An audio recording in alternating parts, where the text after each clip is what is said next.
Bien, vamos a hacer un repaso aquí para tratar de tener una visión general de lo que estamos haciendo.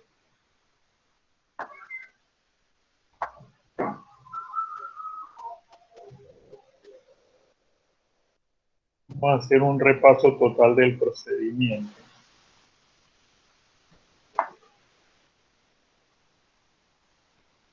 O sea, lo que hemos hecho es primeramente calcular el WACC.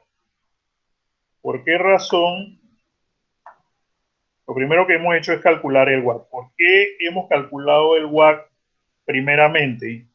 Porque el WACC va a ser la tasa de descuento o la tasa a la cual vamos a descontar los flujos de la empresa.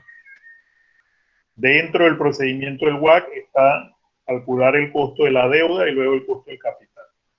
Pero ya vimos que el ejercicio de valoración, como yo les mencioné, el ejercicio de valoración que nosotros estamos haciendo es por medio de el flujo de caja libre descontado de la empresa. Ese es el ejercicio de valoración que estamos haciendo. Entonces, como ese flujo de caja libre descontado requiere una tasa de descuento, para eso hicimos el WACC. Luego, una vez que tenemos el WACC, necesitamos ahora otros componentes para poder calcular el valor de la empresa. De acuerdo al video, a los recursos que revisaron, esos componentes son fundamentalmente estos tres que están aquí. Uno, una estimación del flujo de caja de los primeros 5 años de la empresa. Segundo, una estimación del valor residual. ¿Por qué? Porque no sabemos hasta dónde la empresa va a vivir, cuántos años va a durar, pero tenemos que asumir que la empresa va a continuar hasta el infinito, no sabemos hasta dónde. Entonces, tenemos que tener una estimación del flujo de caja que primero se hace en el corto plazo, puede ser 5 años, puede ser 10 años, y luego una estimación del flujo de caja residual que la empresa va a generar, ya sea del año 6 hacia el infinito o del año 11 hacia el infinito. Y una vez que se tiene la suma de este flujo de caja de los primeros años más el valor residual, hay que descontar a ese flujo de caja neto, hay que descontar la deuda financiera neta que tiene la empresa en el momento en que se está haciendo la valoración, y eso se le llama deuda financiera neta. Entonces, lo primero, como siempre les he dicho, ya esto se lo he repetido infinitas veces, desde la perspectiva de la empresa, no desde la perspectiva de nosotros las personas, desde la perspectiva de la empresa se financia por dos fuentes, por deuda y por capital de los socios. Entonces, para la empresa, desde su perspectiva, todo esto, tanto el pasivo como el capital, es fuente de financiamiento, y para la empresa, ambas fuentes, cuando digo fuente de financiamiento, ¿qué quiero decir en sencillas palabras? Dinero que se le dio a la empresa para ella poder adquirir todo lo que necesita para operar. Aunque un dinero haya venido de la deuda y el otro dinero se lo hayan dado los dueños, al final es dinero que alguien le dio a la empresa. Y para la empresa, todo ese dinero es un financiamiento y todo ese dinero le cuesta. El pasivo le cuesta por medio de las tasas que usted tiene que pagar de las deudas, pero el capital también le cuesta porque los dueños no le dan dinero a la empresa de gratis, se lo dan para que ese capital les retorne un rendimiento, y ese rendimiento que se le paga a los dueños para la empresa es un costo. Por lo tanto, el costo de los pasivos más el costo que usted le tiene que pagar a los dueños en rendimiento constituirían el costo de todo el capital que la empresa ha recibido. Eso es lo que hace el WACC. Una vez que tenemos ese WACC, bueno, aquí como repaso, como ya les dije, bueno, ¿qué es el WACC entonces? Es el promedio ponderado del costo financiero de todo el capital que la empresa ha recibido.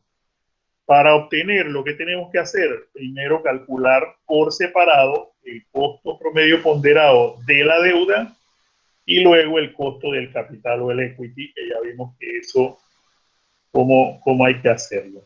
El costo de la deuda se obtiene igual por un promedio ponderado de todos sus componentes, en ese caso todos los préstamos o fuentes de financiamiento, las cuentas por pagar y el costo del capital. En este caso, en el caso de este ejercicio, lo estamos haciendo por una de las metodologías más utilizadas, que es el modelo del Capital Asset Pricing Model o del KPM.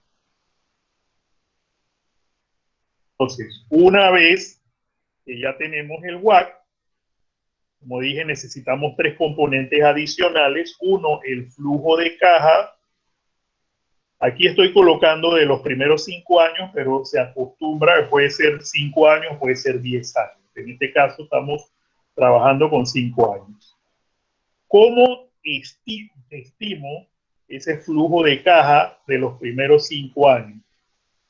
En el video pudieron ver que existen dos métodos para determinar ese flujo de caja de los primeros 5 años. Uno es el método directo, en el cual se tomaría, para determinar ese flujo de caja, se tiene que sacar el flujo de caja operativo de la empresa más devolver al flujo de caja operativo los intereses o costos financieros de la empresa que han sido extraídos de allí y adicional sumar el flujo de caja de inversión.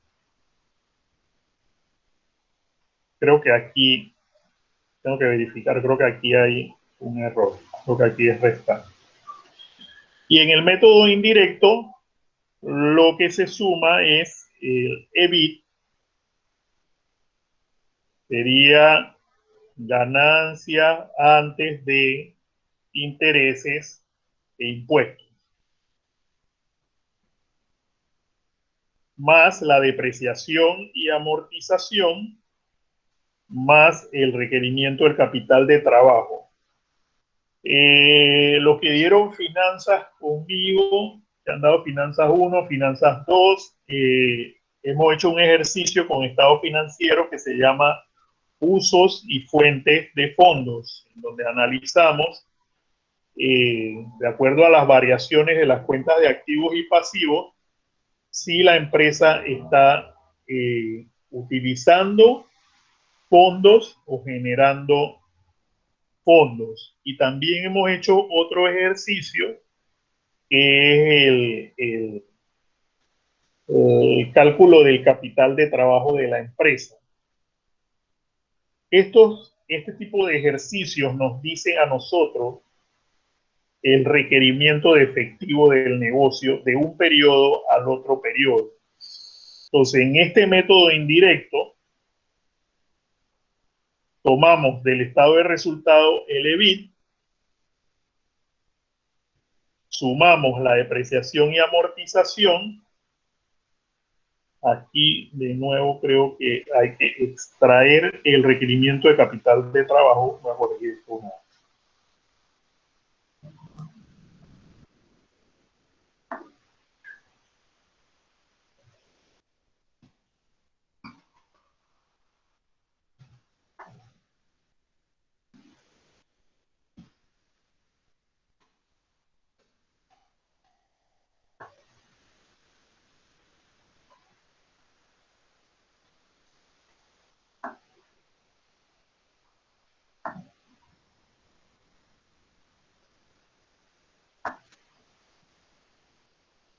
Menos el requerimiento de capital de trabajo más el flujo de caja de inversión. Es decir, ¿por qué esta diferencia entre lo que se suma o lo que se resta? Al final, como decía, el flujo de caja, este flujo que yo voy a descontar, es el flujo que la empresa produce produce de manera libre, o sea, ya libre de obligaciones, o sea, es el dinero con el que yo puedo decir es lo que la empresa ha generado.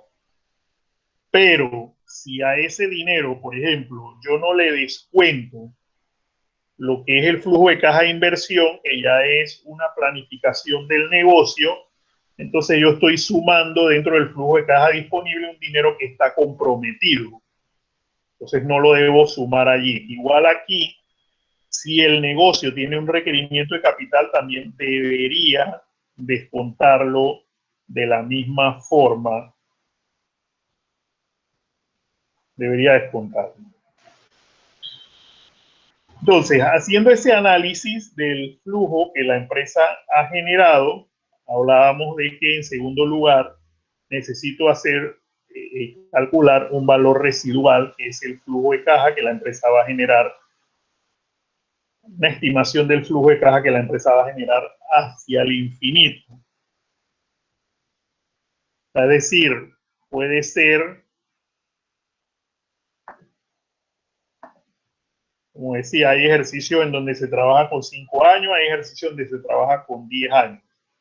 Si es un ejercicio de 5 años, el valor residual es una estimación del flujo de caja del año 6 hacia el infinito. Si es de 10 años, sería el flujo de caja del año 11 hacia el infinito.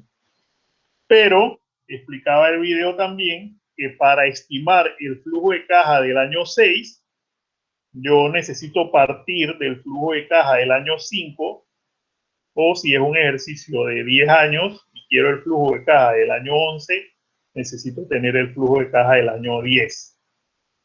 Una vez que yo tengo el flujo de caja de esos 2 años, que eso obviamente sí está en el flujo original de la primera etapa que ya he tomado para descontar, necesito estimar una tasa de crecimiento geométrico de los flujos. ¿Cómo determinar esa tasa G? En el video hablaban acerca de una práctica general de colocar una tasa, digamos, un poco conservadora, que estaba entre el 0.5 al 1%. Pero realmente la tasa de crecimiento geométrica de los flujos se podría calcular haciendo una proyección del crecimiento de los propios flujos. O sea, cuánto en promedio han crecido los flujos en el pasado, y a partir de allí yo hacer una estimación de cuánto van a crecer en el futuro. Lo que sí es recomendable que para hacer esa estimación se utilice un periodo de tiempo bastante amplio, bastantes datos, porque si se toma un periodo de tiempo bastante corto y el negocio le ha ido bien, ha crecido bastante en el corto plazo, entonces esa G va a salir bastante alta, y eso no necesariamente es lo que ha pasado en toda la historia del negocio. Entonces, bueno, luego se requiere tener la tasa de descuento del WAC, que ya hablamos cómo sale. Entonces es como estamos aquí como haciendo una receta para un pastel. Necesitamos el WAC, necesitamos el flujo de caja de los 5 años, necesitamos el valor residual. Para el valor residual hay que determinar el flujo a partir del cual vamos a estimar el flujo del infinito. Necesitamos la G, y vieron la fórmula, y necesitamos la tasa de descuento. Todo eso se usa en esa fórmula para el valor residual. Y para determinar la deuda financiera neta, como vieron ahí, hay que tomar en cuenta en el momento de la valoración todas las deudas, tanto de corto plazo como de largo plazo, y tomar en consideración el disponible en caja en el momento de la valoración. ¿Preguntas hasta aquí de esta presentación?